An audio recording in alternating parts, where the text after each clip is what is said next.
En parler. Honoré Naum. Bonjour à toutes et à tous, vous êtes sur la 94.3 Radio Cotonou et nous émettons de Sikekoji.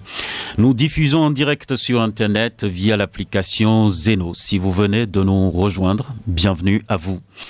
Tout doucement, nous tendons vers les joutes électorales de 2026. Des élections générales qui vont déboucher sur l'émergence de nouvelles figures politiques et le renouvellement de confiance pour d'autres. Pour l'heure, certains sont hantés par la possibilité d'un troisième mandat du chef de l'État Patrice Talon. La Cour constitutionnelle a réglé le cas de l'ancien ministre Christian Laindé en jetant à la poubelle sa requête pour irrecevabilité. Mais le dossier reste ouvert à la Cour. La nation tout entière attend les prochaines décisions de la haute juridiction. Ce dimanche sur Franc-Parler, notre invité va donner son avis. Au menu, d'autres faits majeurs comme le procès Olivier Bokor et Oswald Homeki et les réalités actuelles au sein du parti Bloc républicain. Il est aussi annoncé une tournée du président en mai, donc à un an de la fin de son mandat. Si le temps le permet, nous y reviendrons. Pour ce service après-vente de l'actualité, nous recevons Dr Roteni Mathieu Kiki. Il est le chef département affaires électorales, formation et relations avec les élus au siège national du parti Bloc républicain, coordonnateur de l'organisation des jeunes du parti Bloc républicain au JBR dans la 20e circonscription électorale. Bonjour à vous, Dr Kiki. Bonjour, Monsieur Nao. Merci d'avoir accepté l'invitation de Radio Cotonou. Merci, c'est moi. D'accord. À la mise en onde de cette émission, Ghislain Agbangba à la prise de vue, Job Chikpei à la présentation, Benjamin Honoré Naoum. Le standard sera ouvert dans une quarantaine de minutes pour vous permettre, chères auditrices et auditeurs, de poser vos questions au numéro 01 40 11 17 18 ou le 01 50 52 52 73. Vous pouvez déposer vos questions via WhatsApp, des questions courtes, sur le numéro 50 52 52 73. À nouveau, bonjour à vous, docteur Roteni Mathieu Kiki. Bonjour, monsieur le journaliste. D'accord. Je précise que vous êtes assistant de recherche à l'Université d'Abomey-Calavi, spécialiste des questions de la gouvernance locale et du développement durable. Vous êtes chef département, affaires électorales, formation et relations avec les élus au siège national du parti Bloc républicain, coordonnateur de l'organisation des jeunes du parti Bloc républicain au JBR dans la 20e circonscription électorale. J'espère que la présentation est bonne. Elle est bien faite. D'accord. Merci beaucoup à vous. J'aimerais bien quand même savoir qu'est-ce qui vous a amené à cette ici sur Radio Cotonou. Nous le faisons très souvent. On présente mieux les intervenants pour que les auditeurs et les auditrices puissent mieux vous connaître. Alors, dites-nous, vous êtes spécialiste des questions de gouvernance locale et développement durable. Pourquoi vous avez choisi une telle filière ? J'ai choisi la filière de gouvernance locale et de développement durable parce que depuis que j'étais étudiant, je nourris très souvent l'ambition d'intervenir sur les questions de la décentralisation, du développement local, d'intercommunalité et du développement durable. C'est pourquoi je me suis spécialisé dans ce domaine. D'accord. Donc c'est une passion. C'est vraiment une passion. D'accord. Merci beaucoup à vous. Alors, j'aimerais savoir pourquoi cet engagement politique. Oui, j'ai pris l'engagement. Parce que vous pouvez quand même vous contenter de ce rôle-là en tant que cadre, opiner et peut-être donner des cours et tout ça en la matière. Mais pourquoi choisir un engagement politique en plus ? Comme on le dit très souvent, si tu es jeune et tu ne fais pas la politique, elle finira par te faire.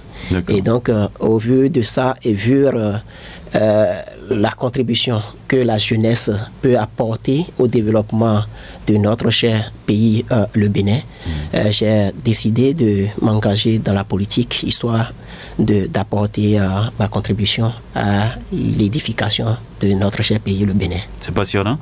Vraiment passionnant. Vous gagnez quoi dedans? En termes de gains, comme vous l'avez dit. La politique, quand vous êtes dans la politique, l'objectif premier de la politique ou d'un parti politique, c'est de conquérir et d'exercer le pouvoir. Et donc, au finish, quand vous arrivez à conquérir et à avoir le pouvoir, la suite, c'est que vous gérez le pouvoir. D'accord. Merci beaucoup à vous. Et pourquoi vous avez choisi donc militer au sein du Parti Bloc Républicain? Oui, j'ai choisi militer dans le Parti Bloc Républicain parce que le Parti Bloc Républicain est le seul parti d'ailleurs dans lequel les jeunes peuvent avoir l'espoir. C'est bien sûr, le Parti Bloc Républicain est un parti de la jeunesse. C'est le FA qui a dit ça ou bien quoi? Vous avez consulté? Ce n'est pas que j'ai consulté le FA. Vous suivez comme moi les actions politiques. Vous suivez avec moi tout ce qui se passe au niveau du Parti Bloc Républicain. Vous allez même constater d'ailleurs que le Parti Bloc Républicain est le seul parti qui a une organisation de masse, c'est-à-dire l'organisation des jeunes républicains et une organisation des femmes républicaines. Et ces organisations sont très actives sur le terrain et travaillent pour l'ancrage et pour l'enracinement du parti dans le Bénin. Et en dehors de ça, quand je dis que le Parti Bloc Républicain est un parti des jeunes, vous allez constater avec moi, même à l'Assemblée nationale, les plus jeunes députés proviennent du Parti Bloc Républicain. Et donc, il y a de quoi pour que la jeunesse puisse nourrir l'espoir de ce que rester dans le Parti Bloc Républicain, c'est le parti qui écoute beaucoup plus la jeunesse et qui fera la promotion de la jeunesse. Alors, vous étiez membre fondateur ou bien vous avez rejoint le Parti Bloc Républicain? Je ne suis pas membre fondateur du Parti Bloc Républicain. J'ai rejoint le Parti Bloc Républicain. Qui vous a amené là? Qui vous a courtisé? Vous êtes levé de votre lit, vous êtes dit, bon, à partir d'aujourd'hui, je deviens Bloc Républicain, c'est ça? Non, ce n'est pas ça. En fait, ne soyez pas gêné. Hein? Non, c'est une question. C'est le cours normal de cette émission. C'est une réponse sans filtre que je dois normalement vous donner. Oui. Je proviens d'une commune et au niveau de ma commune, 20e circonscription électorale, 20e circonscription électorale qui comporte Avrancourt, Promisérité, Dangbo, Bono et Adjoun. Et je suis natif de la commune d'Avrancourt. Et donc, dans la commune d'Avrancourt, nous avons assez de leaders.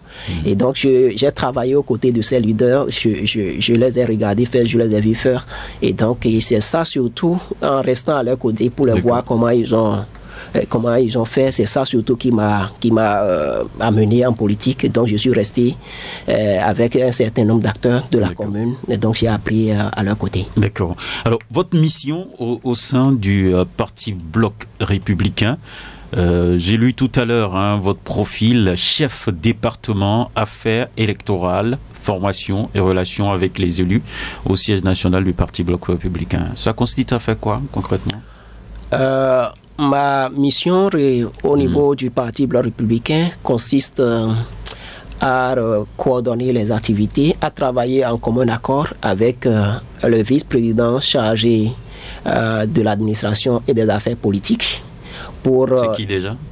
C'est le vice-président Anani Joseph. D'accord. Et donc, je travaille en parfaite harmonie avec lui. Et comme le titre l'indique, formation et relation avec les élus. Je travaille également avec le vice-président chargé de l'école du parti, de la formation de l'école du parti. Je veux appeler M. Arifari Bako, le vice-président Arifari Bako, qui s'occupe de l'école du parti, de la formation.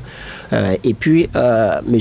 le vice-président Hervé Herhoumé, qui est en étroite relation avec les élus au niveau des communes. Et donc, ma mission est de travailler avec tous les vice-présidents qui auraient besoin de moi, qui me sollicitent.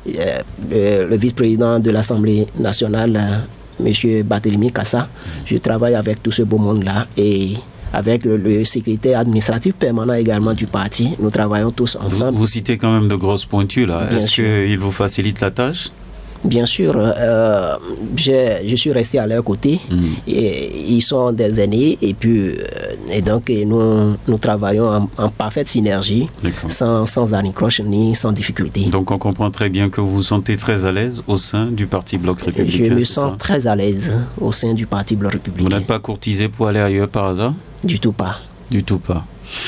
Vous êtes enfermé au niveau du Bloc Républicain. Alors, on va aller maintenant en profondeur pour aborder donc les sujets d'actualité. Après donc ce point, je voudrais quand même mettre un peu plus de lumière sur mon invité du jour. Alors, je voudrais savoir votre lecture de la décision de la Cour constitutionnelle concernant M. Christian Laïndé, qui a saisi la Cour pour savoir si il était possible pour le président de la République de briguer à nouveau la magistrature suprême, 3e mandat. Comment vous voyez ça? Sur la question du 3e mandat, je peux sincèrement vous dire que je n'ai pas les rudiments nécessaires, les arguments nécessaires pour pouvoir répondre avec précision et exactitude à cette question. Je ne suis pas vraiment bien outillé. Vous n'êtes pas constitutionnaliste? Je ne suis pas constitutionnaliste. Et donc, les personnes bien indiquées pourront monter au créneau pour apporter de la lumière sur le sujet. Par rapport à la question d'irrécevabilité de la requête du requérant Christian Laïndé, je trouve que la Cour constitutionnelle a rejeté sa requête. Et pour moi, c'est normal. C'est normal. C'est normal parce que... Ça veut dire que déjà sa requête vous a surpris, c'est ça? Non, sa requête ne m'a pas... Vous n'avez rien compris de... Non, sa requête ne m'a pas surpris jusque... Avant d'introduire une requête, il faut prendre soin de prendre connaissance des lois de la Constitution. Et pour moi, M. Laïndé, peut-être pour moi, n'a pas vraiment pris soin de prendre connaissance des lois de la Cour constitutionnelle. Parce que si vous lisez à fond, vous allez comprendre qu'un individu lambda, un citoyen simple, ne peut pas se baser sur les ouï-dire, sur les on-dire des réseaux sociaux pour aller demander l'avis de la Cour constitutionnelle. Et la loi nous dit clairement que c'est quand nous sommes dans une situation de crise et que le président de la République est amené à prendre un acte et qu'il peut consulter la Cour constitutionnelle pour voir est-ce que l'acte qu'il veut prendre, l'acte qu'il veut poser, est-ce que c'est en conformité avec ce que la Cour constitutionnelle, ce que la loi dit. Et donc, quand il consulte le président de la Cour constitutionnelle pour avis, le président de la Cour constitutionnelle et les sages qui l'entourent donnent leur avis par rapport à l'acte qu'il veut poser. Et donc, Christian Laïndé est un citoyen comme vous et moi. Et donc, et c'est même si tous les citoyens devraient aller consulter la Cour constitutionnelle parce qu'ils ont entendu ci, ils ont entendu ça, la Cour serait inondée par des dossiers et ne pourra même plus se concentrer sur les dossiers nécessaires. C'est ça. Donc c'est pourquoi je dis que bon, je n'étais pas surpris. Vous êtes dépité, c'est ça? Désolé de voir ça venant d'un ancien ministre? Je ne suis pas désolé de voir ça, mais la Cour constitutionnelle est dans sa logique. Et donc, c'est un peu ça. D'accord. Il y a d'autres dossiers au niveau de la Cour constitutionnelle. Est-ce que, selon vous, il faut donc clôturer ce débat, 3e mandat, oublier ça et avancer? Ou bien vous pensez, comme un bon nombre de citoyens, que la Cour doit véritablement statuer? D'autant plus qu'il y a quand même des recours qui sont encore à la Cour. À ce niveau, je vais peut-être... partir d'une comparaison. D'une comparaison. Quand nous avons écouté le président Théodore Ollot, il dit que une nouvelle constitution donne naissance à une nouvelle république. Et avant d'avoir une nouvelle constitution, il faudrait qu'on assiste d'abord à un coup d'État civil ou militaire, ou à une, comment on appelle, conférence, ou à une conférence et ainsi de suite. Et donc, c'est seulement à ce niveau-là qu'on peut parler de la nouvelle constitution qui conduit à une nouvelle république. Et quand vous suivez notre cher ami Bertin Kaovi, il a listé un certain nombre de choses. Il dit... Il a même du Bloc républicain. Bien sûr, il est militant. Vous l'avez envoyé en mission, c'est ça? Non, il n'est pas... Il est militant du Parti Bloc républicain. Il est membre du Parti Bloc républicain. Et donc, il est comme un citoyen qui... Est-ce que là, il n'est pas trop libre? Il est libre d'opiner sur un certain nombre de... Mais il est au sein d'un parti politique quand même. Vous n'arrivez pas à les canaliser? Non, il est citoyen, il est libre d'opiner sur un certain nombre de sujets. Le parti va le canaliser à partir du moment où il sollicite, il soumet le dossier, la préoccupation au parti, au niveau des responsables du parti. Et là, les responsables du parti peuvent l'encadrer et dire il y a ci, il y a ça. Mais jusqu'à présent, je n'ai pas connaissance de ce que Bertin Kaovi a pris connaissance, j'allais dire, avec les responsables du parti. Et donc, si je dois rester dans ma veine, il a listé un certain nombre de choses en disant quoi? Que le mandat des députés est parti de 4 ans à 5 ans. À 5 ans. Il va un peu plus loin en disant que avant que quelqu'un ne soit candidat, il faudrait que cette personne-là ait le parrainage des députés et bien évidemment des maires. Il dit que au Bénin, il faut avoir désormais un vice-président. Il dit qu'on a aligné les élections communales, élections législatives et élections présidentielles dans une même année. Et au vu de tous ces éléments qu'il a alignés, lui, il se dit que, bon, qu'on est d'office rentré dans une nouvelle république. Et quand vous faites une comparaison entre la déclaration du président Olo et les déclarations du camarade Bertin Kaovi, vous convenez avec moi que moi, en tant que spécialiste des questions de gouvernance locale, je ne disposerai pas des arguments nécessaires pour quand même répondre... Pour créer le parallélisme. Pour créer le parallélisme. Et donc, ce sont les personnes bien indiquées, les constitutionnalistes, qui vont monter au créneau pour nous apporter de la lumière, de l'éclairage sur le sujet. Qu'est-ce que vous auriez souhaité? Que le troisième mandat du Parti Tralon soit possible, ou bien que l'on ferme ce dossier et que, bon, le président a dit même plusieurs fois déjà que, parce qu'il y a cette notion de nul ne peut faire plus de 2 mandats de sa vie, il y a tout ça. La Cour constitutionnelle, le président de la Cour constitutionnelle et ses sages pourront clarifier cette situation. Et la clarification de cette situation pourra bien situer tous les citoyens béninois. Et donc, moi, personnellement... Vous attendez comme un bon nombre de citoyens? Je ne pourrai pas opiner ou répondre à cette question. Merci beaucoup. Je ne suis pas juriste. Voilà, merci beaucoup à vous. Donc, nous attendons donc les décisions qui vont sortir au niveau de la Cour constitutionnelle par rapport à ce dossier de 3e mandat. Alors, un autre sujet que vous avez vécu comme nous, donc le pays a été suspendu une fois encore aux lèvres des juges et de la criette. Et là, c'est concernant le procès Olivier Bokor et Oswald Romeki, qui est un ancien ministre du président Patrice Talon. On a connu donc le verdict de la Cour qui a été de 20 ans.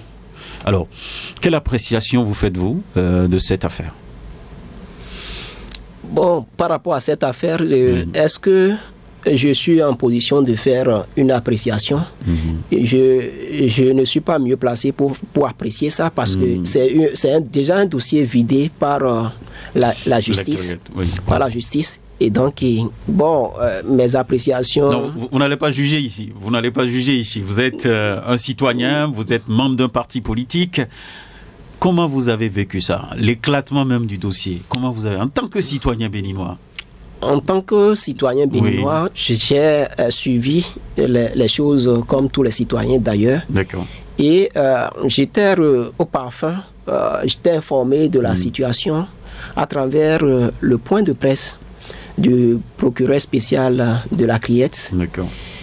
Et quand j'avais écouté le point de presse, j'étais vraiment estomaqué, j'étais étonné.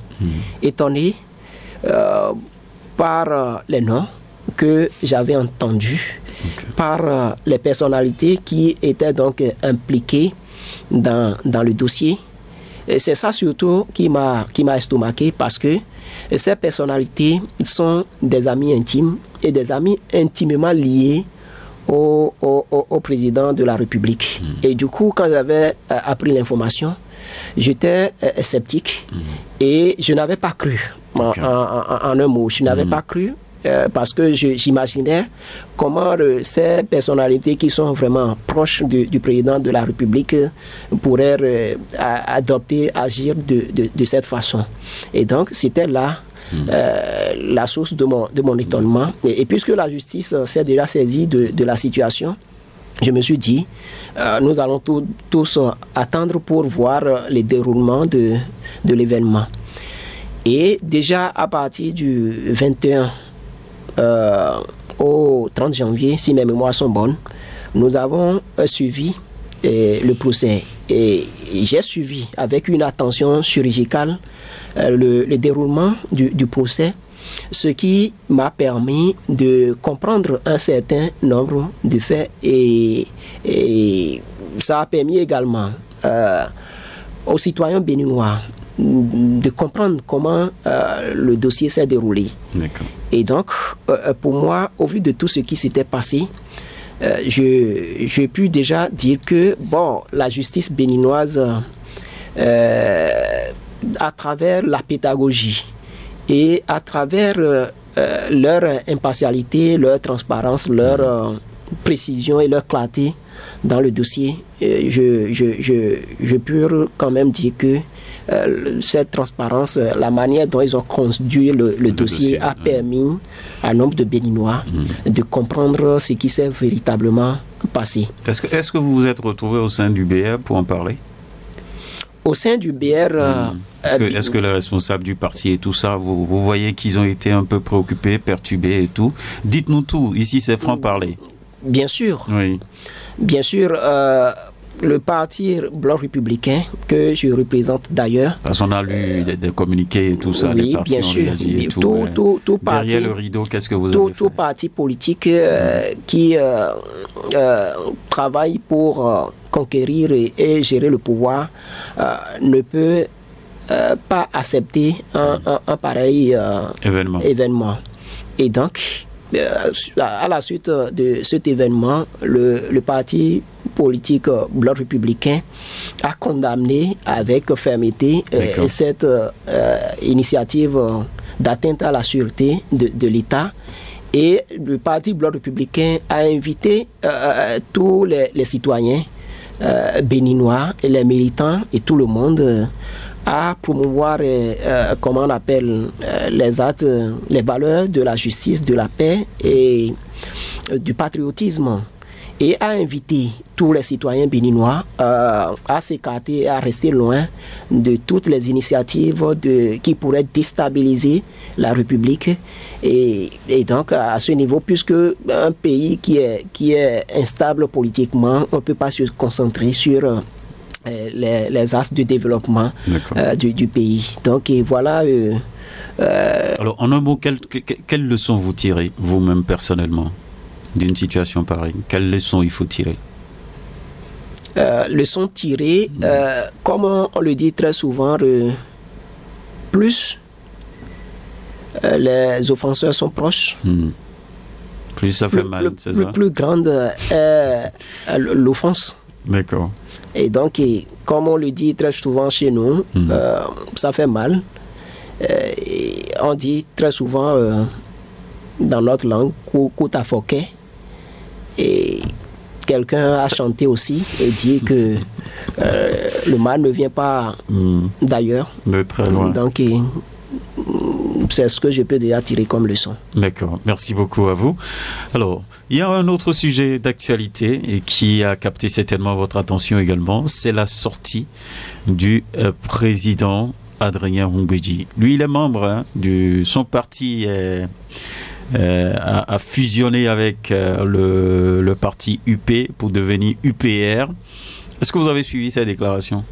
J'ai suivi la déclaration de notre patriarche Adrien Humbedji. D'accord. Selon vous, c'est quoi? C'est une déclaration de PP ou bien il faut prendre ça très au sérieux? Bon, pour moi... C'est PP qui a parlé, peut-être sous le poids de l'âge, je ne sais pas quoi, ou bien un peu fatigué par les militants parce que c'est une présentation de vœux des militants. Et bon, c'est ça? Comment on fait? Comment vous prenez ça? Bon, pour moi, je prends le PP, le patriarche Adrien Humbedji.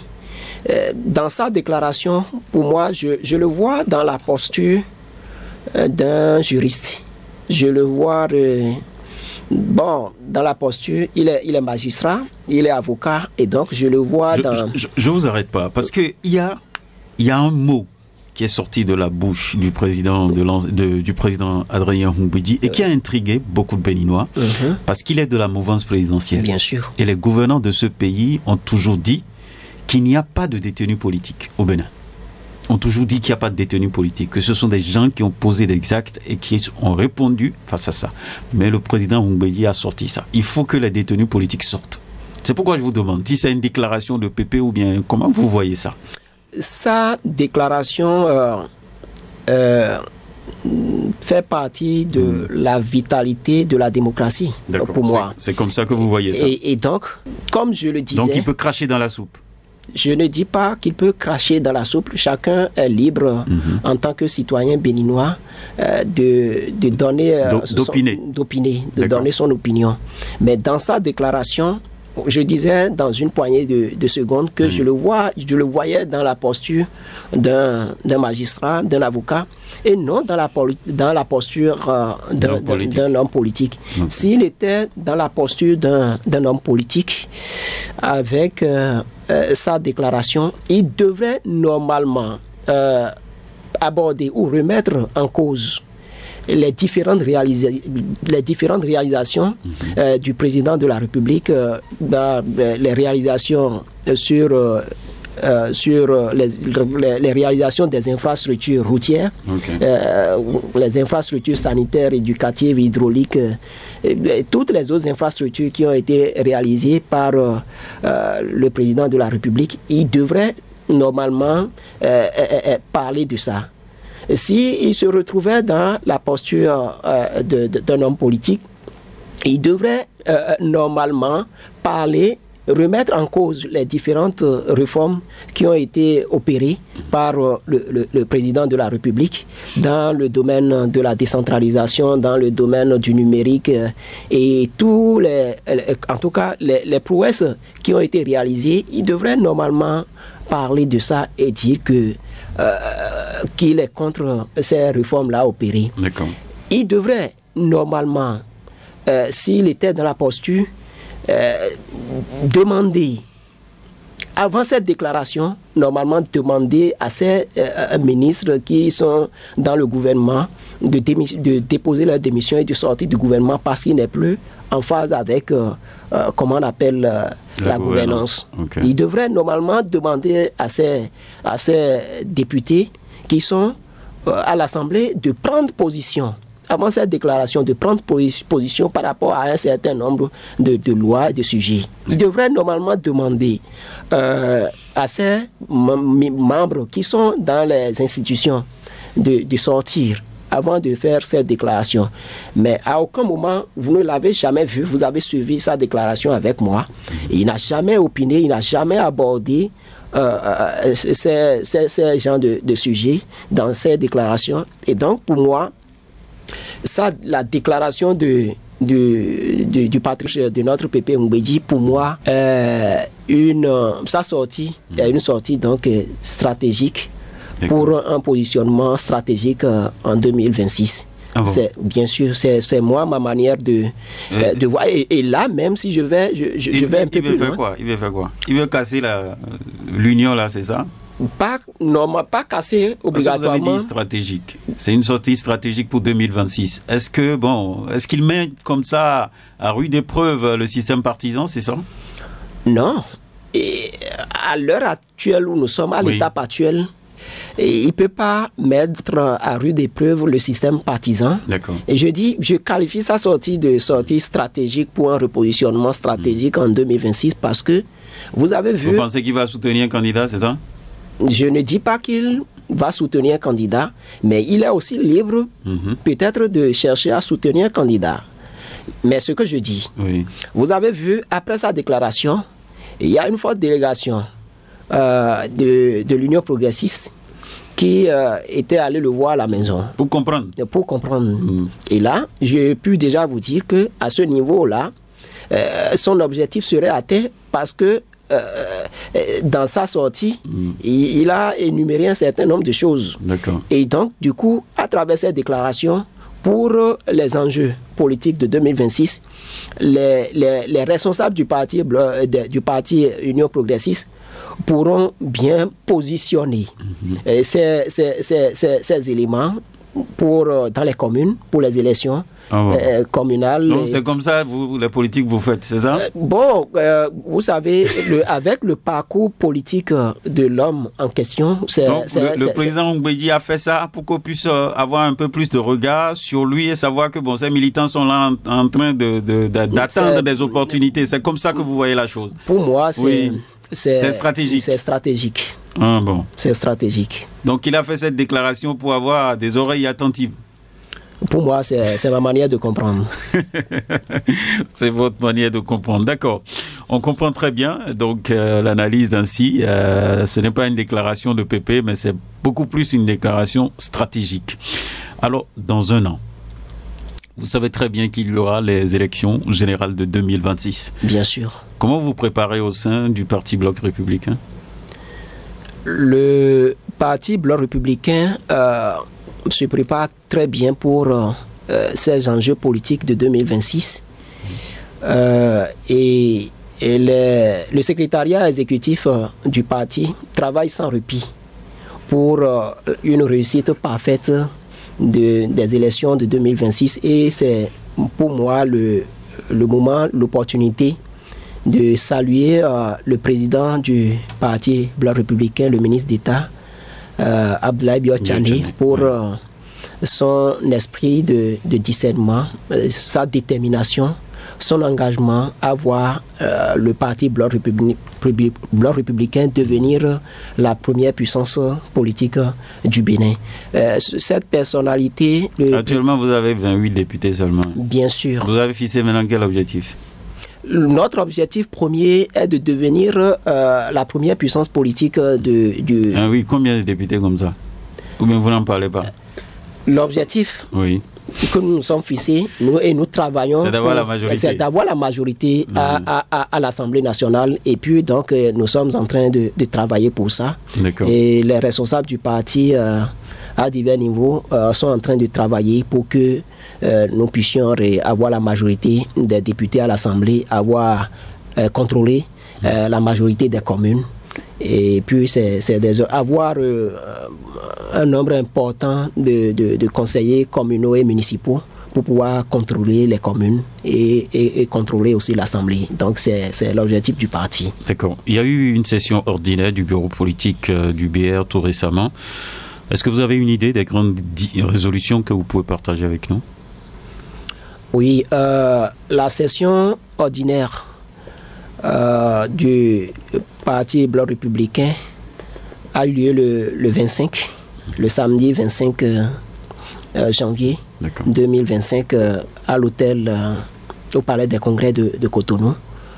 Et au cours de cette session, il y avait plusieurs points qui avaient été abordés. Et donc, le premier point rendait compte des différentes activités exécutées par le bureau exécutif national du parti et le secrétariat exécutif. Et donc, au cours de cette session ordinaire, le secrétariat exécutif et le bureau exécutif national ces deux instances-là ont rendu compte au bureau politique des différentes activités menées au cours de cette période. Et donc, ces activités, elles sont multiples et multiformes. Et en dehors de ça, le Parti Bloc républicain, à travers cette session, a élaboré le plan de travail, le PTA, le plan de travail annuel du parti, et a profité également pour élaborer le budget de 2025 et de 2026, vu que les élections vont commencer en janvier 2026. Donc, on n'aura plus un battement de temps pour se concentrer sur l'élaboration du PTA et peu du budget. Et donc, ce budget a été adopté au cours de cette session ordinaire du Parti Bloc républicain. Et donc, en dehors de ça, il y a la situation socio-politique sur laquelle le parti également, le bureau politique également s'est prononcé. Vous avez parlé de la vie chère? De la vie chère. Ça, les populations chantent ça tous les jours. Hein. J'avoue la vie coûte plus cher. Ça ne fait pas partie... Pas pour Dr Kiki, c'est ça? Ça ne fait pas partie des points qui ont été développés. Docteur Mathieu Kiki se porte très bien, arrive à acheter sur un marché où les choses ne coûtent pas cher, c'est ça? Vous avez le secret, dites-nous, pour qu'on puisse dire un mot aux auditeurs. Je n'ai pas un secret à dire à ce niveau, parce que aujourd'hui, si vous dites que... Vous achetez l'huile à 500, c'est ça? Les autres achètent à 1500. J'achète l'huile au même prix que les autres. Et donc... le Bloc républicain n'est pas préoccupé par le niveau de vie des populations, c'est ça? Le Bloc républicain s'est préoccupé du niveau de vie des populations, et d'ailleurs ça a été l'objet de la tournée ou des tournées effectuées par le gouvernement dans les communes, dans les départements et dans les arrondissements pour expliquer à la population pourquoi nous avons connu comment on appelle une montée des prix des produits de première nécessité. Et dans les explications, la population également a compris pourquoi les prix ont galopé.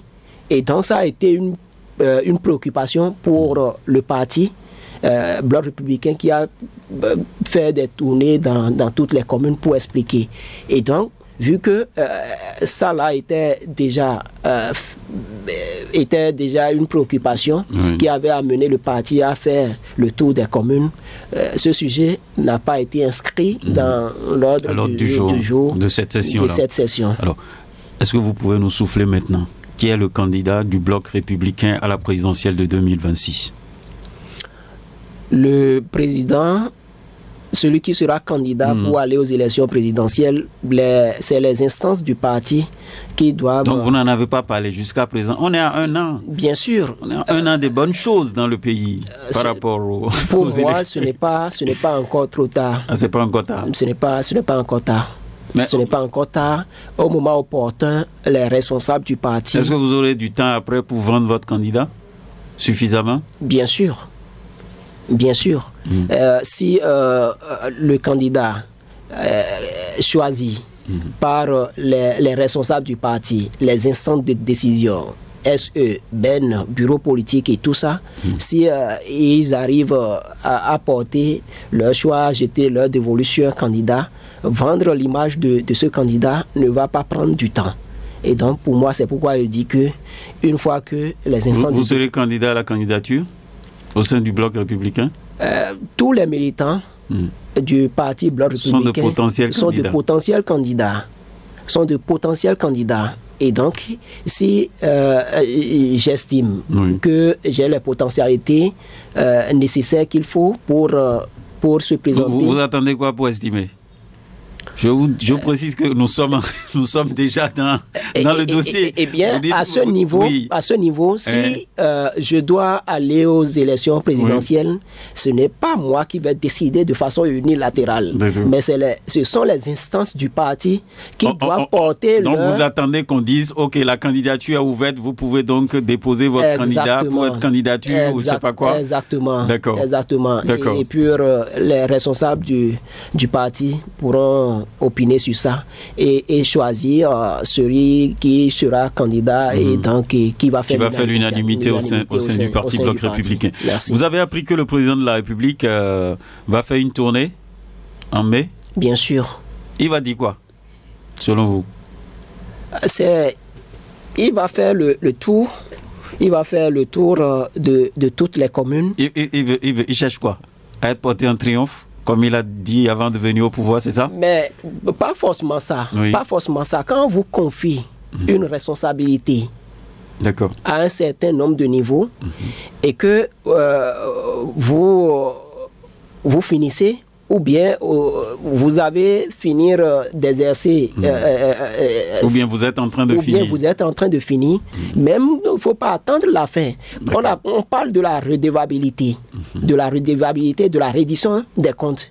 Et cette reddition des comptes peut se faire dans un secteur donné, peut se faire de façon trimestrielle, de façon semestrielle, et comme ça peut se faire de façon annuelle.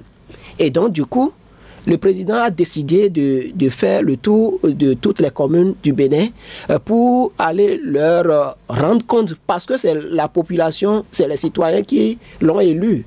Et donc, il est de bon aloi qu'ils rendent dans ces communes-là pour aller leur faire part de tout ce qu'il a réalisé comme prouesse, de toutes les réalisations qu'il a eu à faire pour satisfaire les besoins de la population. Et donc, je trouve que cette tournée va permettre à la population de savoir, de connaître beaucoup plus davantage, d'avoir une idée sur les réalisations. Et ça va également permettre à la population de savoir. Parce que les gens disent, bon, on sait qu'il y a des gens, il y a des zones quand même où on a connu l'asphaltage, il y a des marchés, il y a donc un certain nombre de réalisations. Les gens se demandent, mais qu'est-ce qu'il va encore dire? Qu'est-ce qu'il va encore dire aux populations? Et c'est de ça, tout à l'heure, je parlais de reddition de comptes. C'est ça. Donc vous trouvez ça normal? Je trouve ça normal. Qu'il aille sur le terrain pour dire ce qu'il a fait. Vous m'aviez confié une mission. Il va dire aussi au revoir en même temps? Je ne pourrais pas je ne pourrais pas répondre à cette préoccupation, mais je sais que si vous devez donc si c'est que vous étiez un conseiller par exemple du président de la République, vous allez lui dire profite de l'occasion pour dire au revoir en même temps, c'est comme ça? La population, les citoyens ont confié au président, les citoyens l'ont choisi comme président de la République. Et il a fait 5 ans. Il a fait un premier mandat.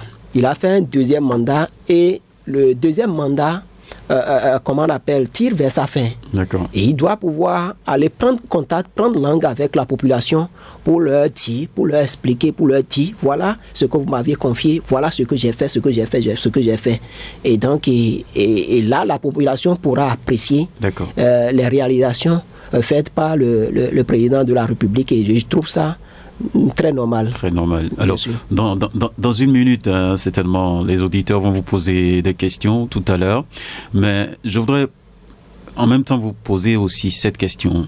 Est-ce que ça ne va pas être stratégique, par exemple, pour le président de la République, lors de cette tournée-là, de nous afficher, même si c'est de façon subtile, son dauphin, celui qui va donc prendre la relève? Est-ce qu'on peut voir la chose de cette manière? Pour moi, c'est pas nécessaire. Ça n'a aucun. La tournée du chef de l'État dans les communes n'a aucun rapport, aucun lien avec c'est pas une connotation politique. Ce n'est pas une connotation politique. D'accord. Il va juste prendre contact avec la population pour leur rendre compte de ce qu'il a fait dans le pays, du nord au sud, de l'est à l'ouest. Donc il va rester technique. Qui? Il va rester technique dans sa démarche. Bien sûr. Bien sûr. D'accord. Donc, c'est comme ça, moi, je vois la chose et c'est la réponse que je peux apporter. Donc, il fera après une autre tournée alors pour nous montrer son dauphin, c'est ça? C'est vous qui le dites et puis c'est vous qui le dites. On va attendre pour voir. Merci beaucoup à vous. Merci. Je vous ai taquiné un tant soit peu, mais c'est avec beaucoup de plaisir. J'aime bien votre manière de répondre aux questions sur ce plateau. On va donc donner la parole, bien entendu, à nos auditeurs et auditrices qui nous suivent actuellement. Donc retenez que le standard est ouvert. Je vous rappelle rapidement les numéros. C'est le numéro 01 40 11 17 18 ou le 01 50 52 52 73 pour intervenir. Je vois que d'autres déjà déposent les questions sur WhatsApp. On va essayer de lire après. Le premier intervenant, on va le recevoir. Bonjour. Bonjour, monsieur Naom. Oui, votre nom? Allô, Méthode Nouvelle. D'accord. De la commune de la police. D'accord. Je salue l'invité du jour. D'accord. Tom Lao, Ndondi. Merci. J'ai beaucoup suivi votre... Vous avez votre radio allumée. Je vous prie de l'éteindre avant de continuer, s'il vous plaît. C'est bon? D'accord, on y va? Voilà. Merci beaucoup pour la réponse que l'invité a donnée et je félicite encore la façon de poser des questions, c'est-à-dire la manière que monsieur le journaliste Naom a joué. Vous êtes professionnel, je vous félicite dans votre boulot. Merci. Ma première question pour l'invité, c'est très simple. Monsieur l'invité, oui. Êtes-vous pour ou contre le dynamique Tanou continue? 2. Comment voyez-vous la gouvernance de Tanou? 3. Quel plan avez-vous dans le bloc républicain pour le 2026? Qui pensez-vous comme prochain dauphin du Marina à nos méthodes ouvertes avant Covid? D'accord. Merci. Merci beaucoup à vous. Hein. On va prendre un autre. Oui. Bonjour. Oui, bonjour. Bonjour, monsieur le journaliste. Oui, bonjour. Votre nom? Sébastien Nyankoso, je m'appelle. D'accord, nous vous écoutons. Oui, je suis en direct ce matin de la 20e circonscription d'où vient votre invité. D'accord. Monsieur l'invité, bonjour. Bonjour. Ma première préoccupation, vous êtes du BR, parti BR, vous êtes de la mouvance. Et moi, j'ai vu que vous ne voyez pas que vous parlez trop de la politique jusqu'à oublier la souffrance du peuple. Ce qui intéresse le peuple, ce que veut le peuple. Parce que la politique n'intéresse pas le peuple. Hein. Ce qui intéresse le peuple, c'est la paix. Le pain et la paix, la santé. Il y a cette affaire de dialyse. C'était parti à l'Assemblée. Mais jusqu'à aujourd'hui, le gouvernement a parlé d'exonération. Mais on ne voit même pas cette exonération commencer quelque part. Alors que les autres gouvernements passés ont toujours pris en charge les dialysés. Est-ce que vous, dans votre parti, est-ce que vous en parlez? Est-ce que vous assistez les malades? Parce que c'est eux qui votent pour vous. Est-ce que vous faites quelque chose dans ce sens? Ou bien vous parlez à vos dirigeants? Deuxième préoccupation, la réforme du système partisan. Moi, j'ai vu que ça a coincé tout le monde. Et nous sommes moins de 10 mois. Puisque c'est en octobre, on doit déposer les dossiers, ceux qui doivent aller au présidentiel. Et personne n'ose parler. Même les partis politiques qui sont chargés d'animer la vie politique, on ne les trouve pas sur le terrain pour parler. Et tout le monde a peur. Tout le monde a peur. Personne. Ça veut rire parfois quoi. Mais c'est comme la réforme est penchée et vous prenez la main pour le redresser. Vous tenez ça avec la main. La tournée du chef de l'État, normalement à moins de 10 mois des dépôts, nous devons connaître celui qui veut succéder au chef de l'État. Parce qu'il est enfin. Il va aller faire réduction des comptes pour revenir travailler encore ou bien pour revenir confier le reste de sa mission à quelqu'un. Normalement, dans la tournée, vous ne voyez pas qu'il doit tenir la main de celui qui veut le succéder pour dire voilà, tout ce que j'ai fait du bien, vous m'applaudissez, mais voilà celui qui veut m'applaudir, votez pour lui. Ce n'est pas ce qui est de normal, ce qui doit être fait. D'accord. Ma dernière préoccupation, allez-y vite. Dans votre parti bien, vous recadrez certaines personnes, est-ce que vous les conseillez? Parce que je vois que c'est dans votre parti, que beaucoup de gens parlent beaucoup, troisième mandat, ci et ça, alors qu'ils sont de la mouvance. Et ils ont écouté ce que le chef de l'État a dit. Ce qu'il dit chaque fois, le conseiller à la communication du palais, ou bien du... Oui, c'est du palais. D'accord, on a compris. Okay. Sébastien Yokhossou, merci. Vous n'allez pas prendre tout le temps pour vous. Voilà, on prend... Quelqu'un d'autre va se positionner. On va donc recevoir l'intéressé dans quelques secondes. On a donc enregistré les questions de Arnaud Métos-Ouvert et de Sébastien Yokhossou. Un autre intervenant, bonjour. Bonjour, monsieur Honoré Naoum. Oui, monsieur Liamidi Koumayon, c'est ça? Naoum. Nous vous écoutons. Bonjour, monsieur Kiki. Bonjour, monsieur Koumayon. Oui. Moi, je voudrais poser quelques questions. Allez-y. Est-ce que le pays est dirigé dans la direction voulue? Dans la direction? Dans la direction voulue. Ok. Par des citoyens. Qu'en dites-vous de ces services administratifs et le développement, y compris les ressources humaines, et la société, et le côté social? La déclaration de Roubegui, est-ce qu'il est informé? Je ne pense pas. Qui est informé? Qui est informé? Allô? Qui est informé? Monsieur Roubegui, j'ai dit. Ah d'accord, s'il est informé de la direction. S'il est informé des informations de cette nation pour venir déclarer ce qu'il a déclaré. D'accord, merci. Qu'en dites-vous sur la déclaration de l'honorable Yawidéou pour les marchés gré à gré que M. Bokor et son beau-frère ont crié pour détourner l'argent de l'État? La tournée... Attendez. Faut pas faire des affirmations comme ça sur l'antenne. Hein. Non. Il y a eu un procès qui a été donc mené. Ça n'a rien à voir avec ce que vous êtes en train de dire. Oui. Donc n'allez pas sur ce terrain, je vous en prie. Je retire alors ça là. D'accord, merci. Vous avez une dernière préoccupation? Troisième préoccupation. La tournée du chef de l'État, c'est pour se renseigner d'esprit de la nation. Prendre la température de ses citoyens pour voir est-ce que lorsqu'il était au pouvoir, ou bien lorsqu'il est au pouvoir, sur tout ce qu'il a fait, est-ce que nous apprécions ça? D'accord. C'est comme ça que vous voyez la chose? C'est comme ça que je vois la chose. D'accord. Merci beaucoup à vous, M. Liamidi Koumayon. Un autre intervenant, bonjour.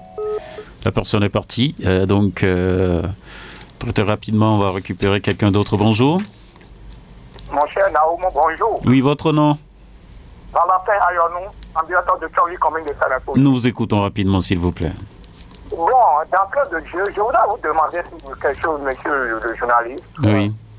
Et puisque nous sommes dans la période préélectorale, je souhaiterais que les débats qui se feront désormais sur les antennes soient des débats contradictoires.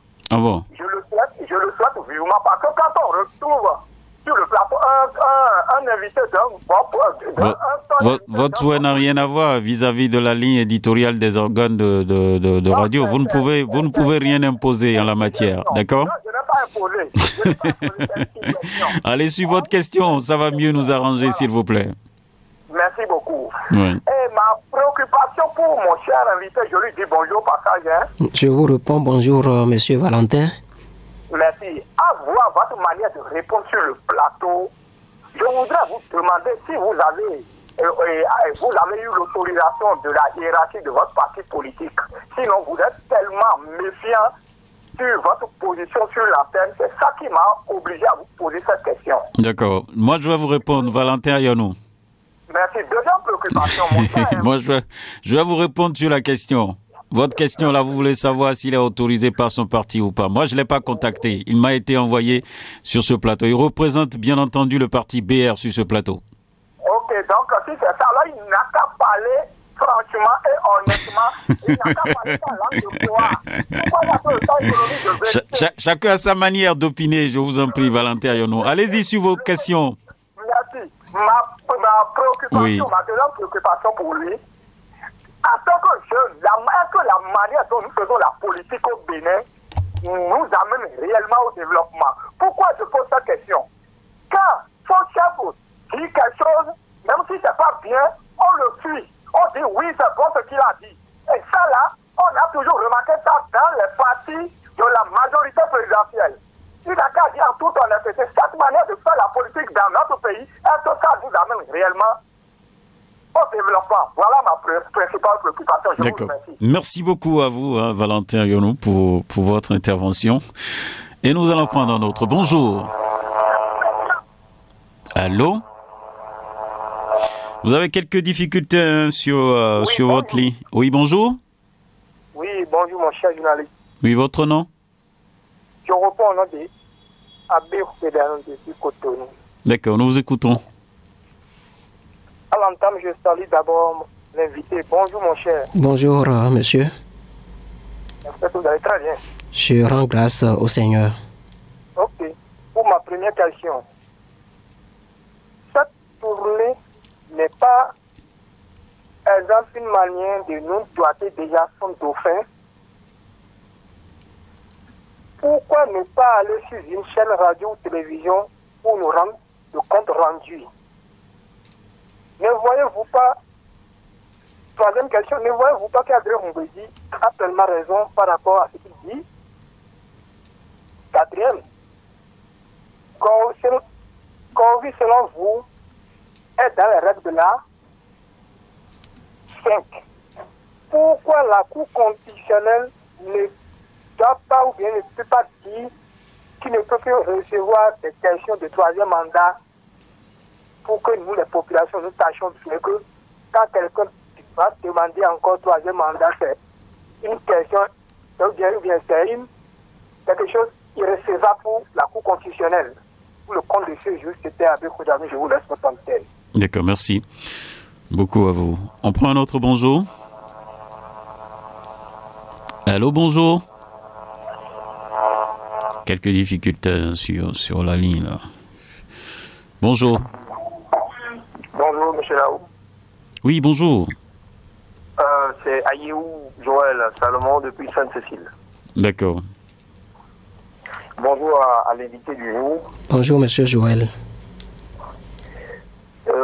Primo, ma question est, un parti politique est censé gouverner quoi? De façon principale, de façon générale. Secondo, M. Naoum vous a donné une bonne appréciation de la personnalité de M. Rumbidji. Je n'ai pas dit qu'il le soutient. Il vous a donné un langage propre à M. Rumbidji. On l'appelle Maître Adrien Rumbidji. C'est un homme de droit.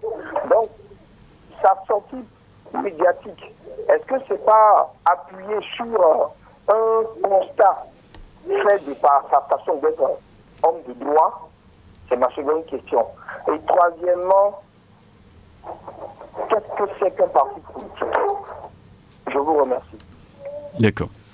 Merci beaucoup à vous hein, pour vos questions. Le tout dernier, on va le prendre. Le tout dernier. S'il n'y a personne, on revient au studio. C'est bon? On revient ici. Merci beaucoup à vous. Vous avez noté les questions, docteur. Quelqu'un est là? Ok, le tout dernier, on le prend. Bonjour. Oui, monsieur Honoré Naoum, bonjour. Votre nom? Oui, Gapovi. D'accord, nous vous retrouvons ce matin sur cette émission. Vous êtes le dernier intervenant. Allez-y rapidement, s'il vous plaît. Merci beaucoup pour l'émission. Oui. Je salue votre invité. Je salue tout le peuple béninois. Monsieur Honoré Naoum, j'ai entendu tout à l'heure qu'il y a une tournée qui veut se faire par le chef de l'État. Je pense bien que j'ai entendu ça. Hein.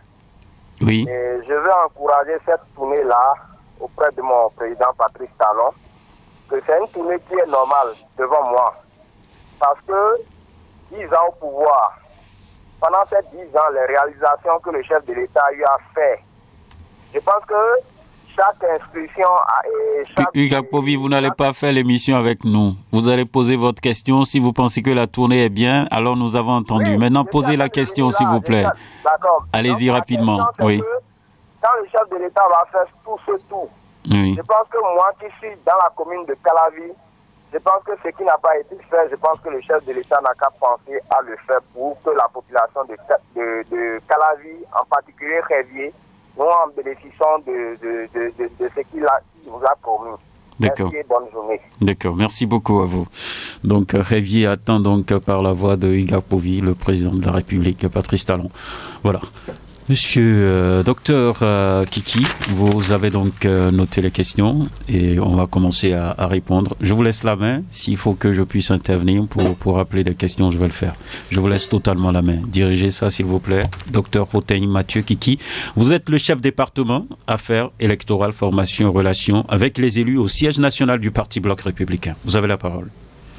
Merci. Oui. Je remercie les intervenants pour la richesse de leurs préoccupations et je vais donc sans transition commencer par le dernier intervenant qui a d'ailleurs apprécié cette initiative de tournée prise par le chef de l'État et il dit il voudrait savoir que au cours de cette tournée de reddition, les trucs qui n'ont pas été faits, de penser à... C'est un auditeur fidèle à Radio Cotonou qui, souvent, je peux dire sa préoccupation ici, il souhaite vraiment le lotissement de l'arrondissement de Révier. Voilà. Exactement. Alors, à faire la descente dans les communes, dans les départements du Bénin pour aller expliquer à la population ce que j'ai fait. Ce qu'on n'a pas pu faire. Ce qu'on n'a pas pu faire. Et la population, les citoyens auront le temps de dire dans notre commune, voilà ce que vous avez fait. Voilà ce que vous n'avez pas pu faire. Et nous souhaiterions que pour des fois à venir, que ces préoccupations, que ces doléances-là soient prises en compte. Et donc, c'est vraiment l'objectif d'une reddition de comptes. Et quand le président va finir cette tournée, il pourra faire une synthèse de ce que, dans tout ce que j'ai eu à faire, sur tous les plans. Donc, il va faire un mémo pour son dauphin pour dire c'est ce qui reste à faire. Pas obligatoirement pour le dauphin, mais il fait un mémo pour avoir une idée de ce qui reste à faire. Et qu'est-ce qu'il faut faire pour que... Parce que c'est bien aussi de savoir qu'il y a des attentes. Bien sûr. C'est bien de savoir qu'il y a des attentes. Et donc, cette tournée-là rentre dans la droite ligne de ce que veut notre cher ami de Révier. D'accord. Hugues Akpovi. Hugues Akpovi. En dehors de ça, il y a M. Joël qui posait la question de savoir... qu'est-ce que c'est qu'un parti politique. Je crois que dans mes propos liminaires, quand j'avais pris la parole, j'avais donné la définition d'un parti politique et j'ai même dit l'objectif d'un parti politique qui est de conquérir et d'exercer le pouvoir. Et donc le parti politique étant une association, l'objectif premier d'un parti politique c'est de conquérir et de gérer le pouvoir. Et donc c'est ça. Il y a Monsieur Abbé Huedanou qui demande, qui voudrait savoir est-ce qu'on arrive à canaliser ou à recadrer les militants trop libres. Les militants du Parti Bloc républicain qui sont trop libres. Et il a inversé Monsieur Kouovi. Parce que lui, il estime que Kouovi... il bavarde beaucoup, c'est ça? Qu'il parle trop. C'est lui sa manière de voir. Aujourd'hui, Monsieur Kouovi... Parce que moi-même, je vous ai posé la question. C'est comme un oiseau libre, quoi. Voilà, vous m'aviez posé la question. Aujourd'hui, Monsieur Bertin Kouovi est très bien suivi. Et quand il fait des audios et quand il parle, il est écouté par plusieurs citoyens. Et donc, on ne peut pas, comment on appelle, interdire à un citoyen de parler ou d'opiner sur des sujets. Parler du recadrage de Bertin Kohovi, c'est quand Bertin Kohovi voudrait prendre l'avis du parti sur une situation donnée ou bien sûr un point de vue donné, que le parti pourra se concerter et apprécier ce que les faits et les gestes de M. Bertin Kohovi. Mais à partir du moment où et ce qu'il dit là, il n'a pas encore soumis ça au parti. Je crois que le parti ne va pas chercher à s'immiscer dans les affaires privées ou dans les affaires personnelles de tous les militants. Kohovi est un militant comme tous les autres. Et donc, si les responsables du parti doivent chercher à s'immiscer dans les affaires de tous les citoyens, ils seront déconcentrés et ils ne pourront pas rester focus sur les objectifs qui vont permettre au parti d'atteindre les résultats escomptés. D'accord. Abbé Koueda nous dit aussi que la Cour doit pouvoir prendre une décision en quelque sorte pour dire, bon, moi je ne veux plus recevoir de recours sur le troisième mandat. Vous pensez que c'est bien de voir la chose de cette manière? Et c'est ça, j'avais répondu tout à l'heure. J'ai dit, si nous sommes citoyens et que nous voulons introduire des requêtes et tout ça, il faudrait que nous prenions le soin quand même de prendre connaissance des lois pour savoir est-ce que ce que je veux introduire comme requête, est-ce que c'est en phase avec les lois de la République? Si il y a des citoyens qui se comportent, qui introduisent des requêtes qui ne sont pas recevables ou dont la Cour n'a pas compétence pour c'est une perte de temps et d'énergie. Voilà, c'est une perte de temps et d'énergie. Donc, le requérant verra sa requête rejetée. D'accord. Valentin Yonou, il dit la manière de faire la politique au Bénin. Est-ce que, franchement, vous êtes en phase avec ça? Et lui, c'est de sa position, il trouve que la manière dont la politique est faite au Bénin, que ce n'est pas en phase avec lui, sa manière de voir. Chacun a sa manière d'apprécier les choses. Mais quand vous êtes le responsable ou bien le président de la République, c'est à vous de tracer les lignes sur lesquelles vous allez évoluer pour quand même atteindre les objectifs fixés afin que toute la population qu'elle soit satisfaite des réalisations et des œuvres réalisées pour régler les problèmes sociaux. D'accord. Liamidi Koumayon dit est-ce que le pays est dirigé dans la direction voulue par les citoyens? Le pays est dirigé dans la direction voulue par les citoyens en tant que responsable ou bien président de la République. Tout ce que vous faites dans la République est encadré par des lois. Et donc, les responsables qui sont à divers niveaux de responsabilité ne peuvent pas de façon unilatérale agir ou faire des trucs qui vont aller à l'encontre de la population. Et donc, tout ce qu'un dirigeant peut faire pour satisfaire les besoins fondamentaux, c'est ça que le dirigeant doit faire. Et donc, c'est le dirigeant qui doit savoir, voilà ce que veut le peuple, voilà ce que je dois faire pour satisfaire leurs desiderata, leurs besoins et leurs doléances. Et donc, c'est un peu ça. Sébastien Rossou, il dit la réforme du système partisan a tout plombé. Parce que jusqu'à présent, c'est le vrai problème des citoyens. Qui sera candidat en 2026? On cherche, on ne trouve pas. Parti d'opposition, parti mouvement centriste, vert, écolo et tout ça, on n'a aucune information. Ce n'est pas que dans les partis politiques, on cherche celui qui doit être candidat, on ne le trouve pas. Non. C'est que l'heure n'a pas sonné pour le montrer. Le moment n'est pas encore venu pour qu'on puisse dévoiler les candidats des partis politiques.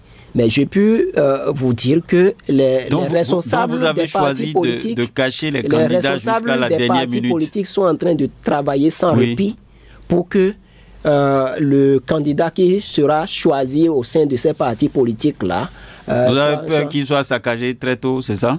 C'est pourquoi vous ne le montrez pas à la face du monde?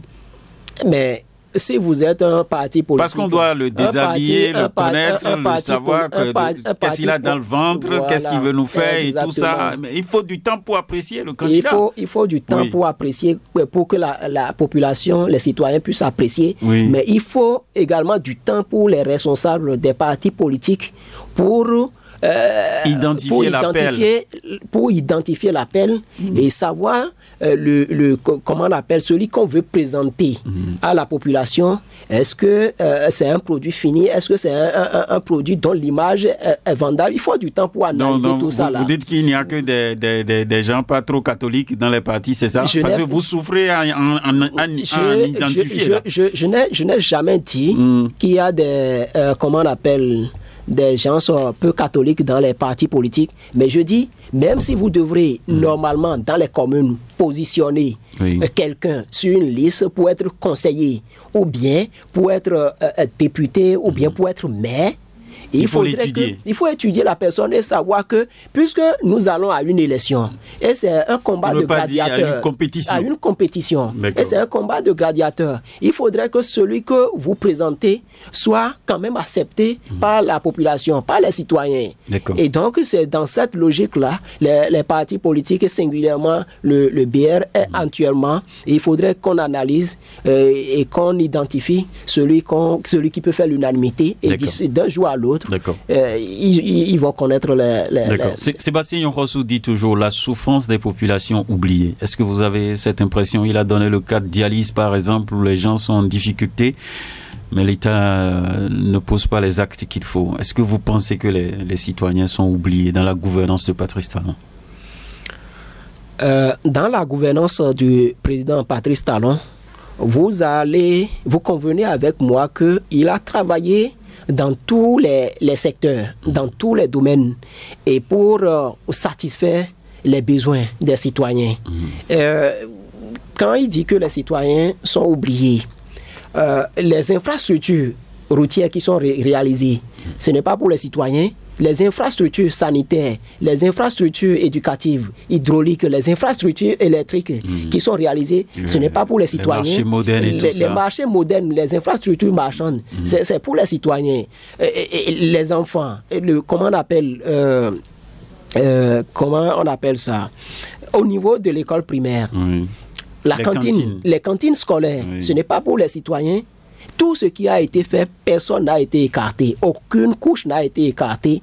Et donc, dire que on travaille contre les citoyens, vous trouvez que c'est pas juste? Ce n'est pas juste. D'accord. Arnaud Métos-Ouvert, il pose la question de façon précise. Vous connaissez, vous êtes scientifique. Ça, c'est une question fermée. Pour ou contre? Troisième mandat de Patrice Talon. Ça, c'est la colle. Vous répondez comment? C'est la question de Arnaud Métos-Ouvert. Ou bien vous ne voulez pas répondre maintenant? Arnaud Métos-Ouvert m'avait écouté dans mon développement. C'est ça. Et j'avais dit dans mes développements que les voies les plus autorisées vont monter au créneau, que je ne suis pas un constitutionnaliste. Pour trancher sur la question. Donc, il n'a qu'à prendre son mal en patience pour que les personnes bien indiquées montent au créneau pour nous situer par rapport à Qu'est-ce que vous pensez de la gouvernance Talon? C'est la deuxième question de Arnaud Métos-Ouvert. Une gouvernance séduisante ou bien ça bat de l'aile? Comment vous voyez ça? La gouvernance du président Patrice Talon est une gouvernance, comme vous venez de le dire, une gouvernance séduisante. Ah bon? Bien sûr. Pourquoi vous utilisez les mêmes mots que moi? Oui, parce que vous m'avez prêté le mot et je trouve que le mot que vous venez de me prêter est en phase avec... Est plus approprié pour vous. Est plus approprié pour moi. D'accord. Et donc, la gouvernance, tous les citoyens béninois apprécient cette gouvernance. Ah, d'accord. Merci. Il y a la question de Dauphin, vous n'avez pas la réponse à ça, parce qu'il cherchait donc à savoir également le Dauphin. Je vais aller sur la page WhatsApp pour voir quelques questions pour vous. Il y a un citoyen qui a dit bonjour le plateau. Non, c'est Abbé Huedanou, donc il a écrit ici ces questions. Je crois qu'on lui a déjà répondu. On va prendre un autre. Il dit je suis Sunil Azon. Je n'ai pas adoubé certaines réponses de votre invité, notamment sur les démarches de M. Bertin Corvi. Christelle Rondon-Nungbo a été sanctionné dans l'UPR pour certains actes posés, idem pour M. Adambi, ancien ministre des Mines. Cependant, comment les démarches de Bertin Corvi ne vont pas contre le chef de l'État? Il n'a pas été recadré par le BR. C'est bien dommage. Par conséquent, ce sont des sanctions sélectives. Qu'est-ce que vous en dites?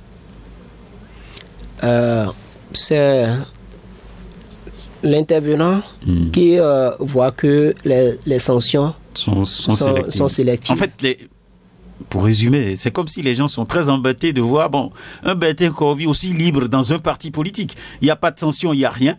C'est comme si vous l'envoyez en mission. C'est clairement. C'est ça?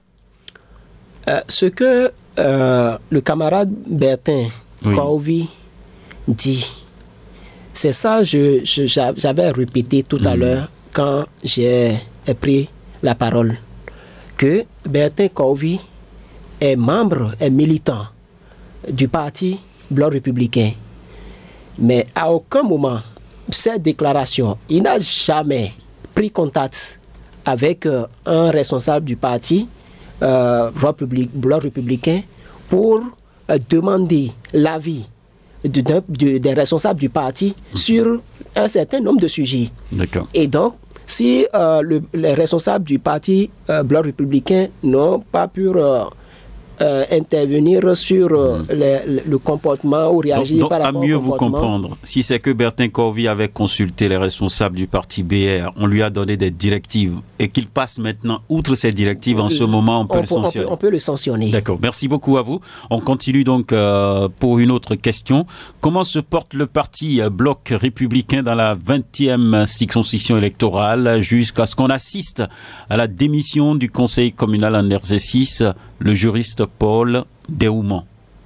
Ça, c'est une question de Bogoum Mathieu. Le parti Bloc républicain dans la 20e circonscription se porte très bien. Se porte très bien comme dans toutes les autres circonscriptions.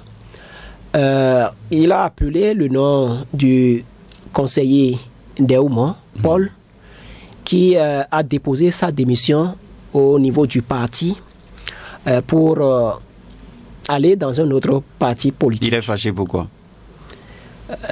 Il est le seul. Parce que c'est vous qui gérez la 20e circonscription électorale. Bien sûr. Oui. Il a évoqué un certain nombre de raisons et ces raisons-là sont propres à lui. Et donc, quand il avait même voulu enclencher son processus de démission, on a échangé. On a échangé sur ce point. Ses collègues conseillers de la commune d'Avrancourt ont effectué le déplacement pour aller le voir. Et lui avait demandé de prendre son mal en patience, que ce qu'il évoque comme difficulté et tout, que tout ça là sera réglé dans les tout prochains jours. Et ses amis intimes l'ont approché pour lui dire que ce n'est pas encore le moment. Et malgré toutes ces démarches qui ont été menées, il a pris sa décision. Après tout, il est un homme, il est un responsable politique, il est un leader et il est libre de prendre une décision. Et c'est ça également la dynamique dans un parti politique. Vous êtes dans un parti politique, si vous estimez que vous ne vous sentez plus à l'aise pour rester, vous pouvez partir.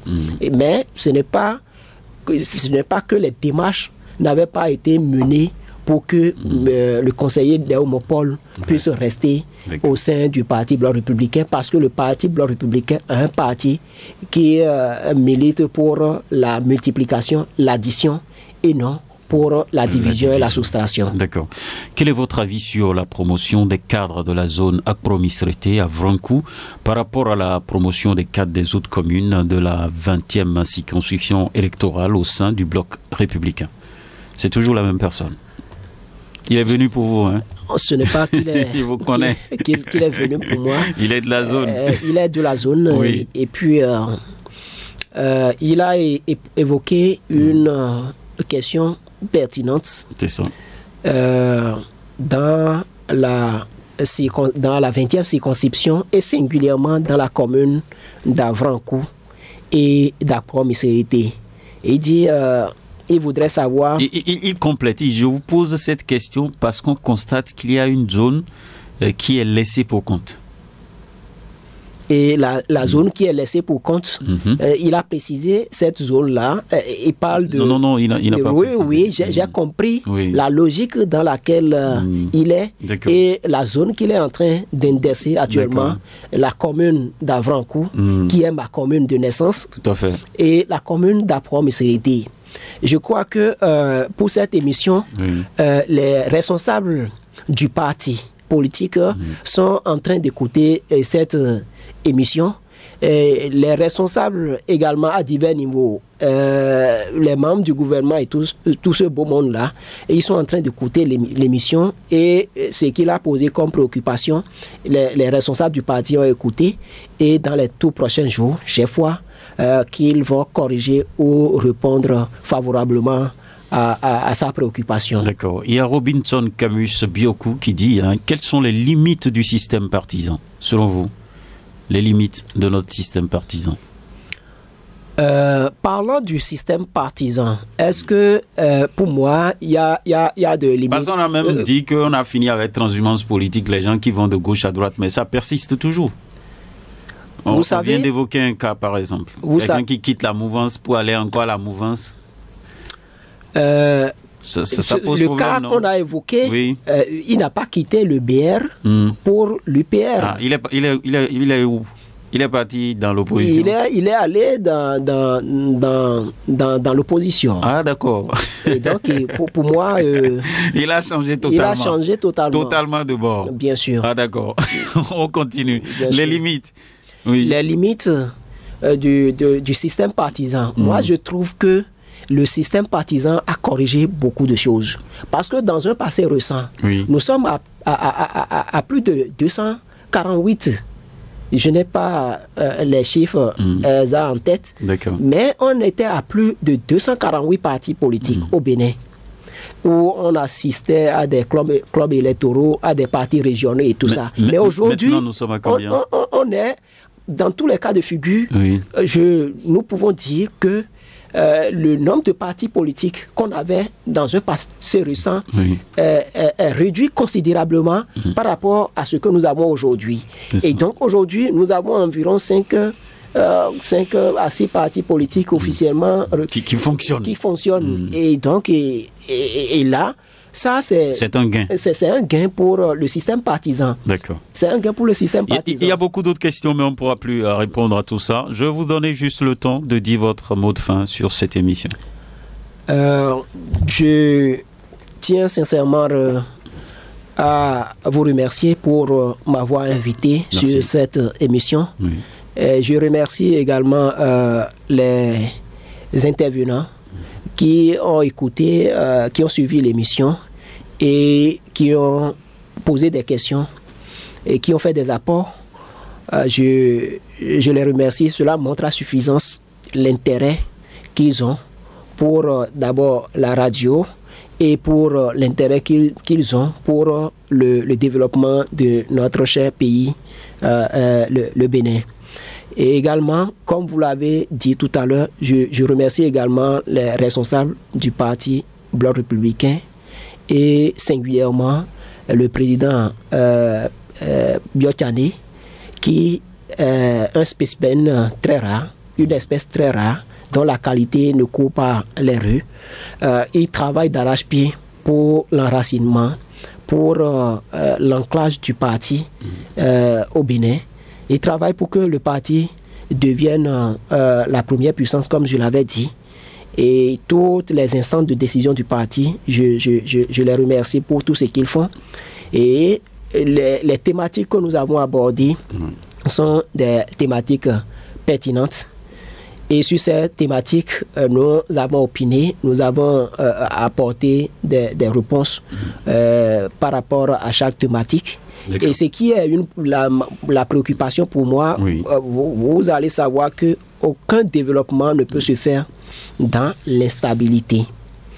Et pour que nous puissions atteindre les objectifs de développement, il faut que d'abord le pays soit stable. Et donc, c'est dans cette logique que j'invite. Vous êtes un vendeur de paix? Je prône pour la paix. Je veux que la paix soit pour tout le Bénin. Et s'il n'y avait pas cette paix, oui. M. Naoumou et moi, vous ne serez pas sur ce plateau. C'est la première fois que vous venez sur Radio Cotonou. C'est pour la première. Vous écoutez Radio Cotonou? J'écoute très bien Radio Cotonou et puis je vous apprécie très bien par rapport à votre manière de conduire les émissions. D'accord. La radio aura 2 ans dans quelques jours. Vous nous dites quoi? Radio Cotonou aura 2 ans dans quelques... Oui, le 22. Le 22. Je ne peux que d'abord féliciter les acteurs, les journalistes et tous ceux-là qui s'impliquent de façon personnelle pour l'atteinte des objectifs, pour que la radio puisse quand même être écoutée par bon nombre de... Je les remercie au passage et je ne peux que souhaiter bon vent et bon anniversaire pour... cette radio qui est écoutée parce que même beaucoup de personnes écoutent cette radio-là et font des appréciations et très appréciables. C'est la tautologie. Merci beaucoup à vous, Dr Otaigny Mathieu Kiki. Merci. Vous êtes le chef département affaires électorales, formation et relations avec les élus au siège national du Parti Bloc républicain. Coordonnateur de l'organisation des jeunes du parti Bloc républicain OJBR dans la 20e circonscription électorale. À nouveau, merci pour votre passage sur le plateau de franc-parler. Fidèles auditrices et auditeurs de Radio Cotonou, merci à vous aussi pour l'écoute et la participation. Était à la mise en onde Ghislain Agbangba, à la prise de vue Job Chikpey, à la présentation Benjamin Honoré Naoum. Restez câblés. 94.3 Radio Cotonou. Bonne suite de programme à chacun et à tous.